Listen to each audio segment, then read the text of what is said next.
ទានុក្រមរៀនពាក្យនិងអត្ថន័យរបស់ពាក្យឆជើងកឆ្កឆ្កអឹសឆ្កឹះអញ្ចឹងខាងនេះគឺជាស្រៈអឹស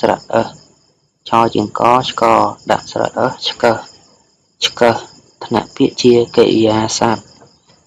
តើឆ្កឹះមានន័យដូចម្ដេច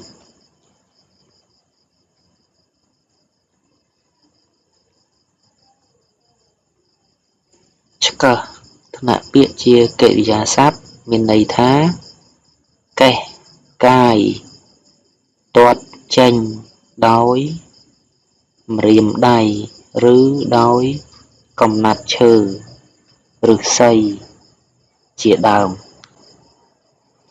កេះកាយទាត់ចេញដោយម្រាមដៃ